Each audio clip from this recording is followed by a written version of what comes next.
Ilang araw pa bago ang pagsalubong sa 2016, mahigit 80 nang naitalang biktima ng paputok ayon sa Department of Health. Karamihan sa mga biktima ay kabataan na naputokan ng pikulo sa kamay. Makibalita tayo kay Maureen Dalope Galapon. Mas lumiliit na raw ang bilang ng firecracker-related injuries kada taon ayon sa Department of Health. Pero gaya ng dati, pikulo ang nakikitang salarin sa karamihan sa mga biktima. Hindi man daw ito malakas na uri ng paputok, pwede naman daw maputol ang iyong mga daliri dahil dito.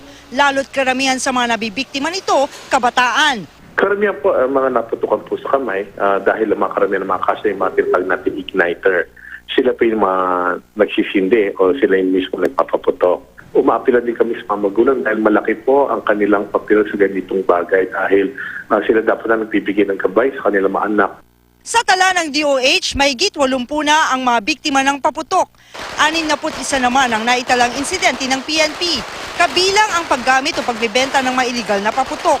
Biktima ng ligaw na bala, iligal na paggamit ng armas, sunog na dahil sa paputok at mga nasugatan dahil dito.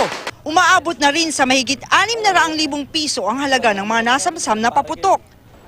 Sa Jose Reyes Memorial Medical Center sa Maynila, 9 na biktima ng paputok na ang isinugod mula noong December 21. 7 sa kanila gumamit daw ng pikulo. 2 naman ang hindi pa matukoy kung paputok ang nakabiktima.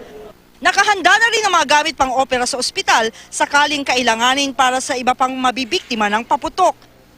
Sa Quezon City, 9 ang naitalang biktima ng paputok noong December 24 hanggang 25 sa East Avenue Medical Center.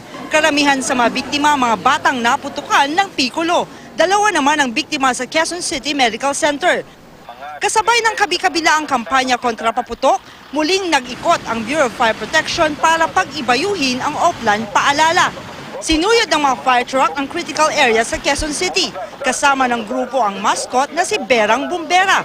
Ipinagbabawal ng BFP sa pagsalubong sa bagong taon ang paggamit ng sky lanterns, boga, pikulo at iba pang labintador na labis ang lakas at sobra sa pulbura. Bukod sa nakakasakit ng tao, nakakasira ng kalikasan, yan po ang kadalasang pinagmumula ng sunog. Nakahanda na rin ang ilang ospital sa probinsya gaya ng Provincial Hospital ng Ilocos Norte. Maureen Dalope Galapon, GMA News.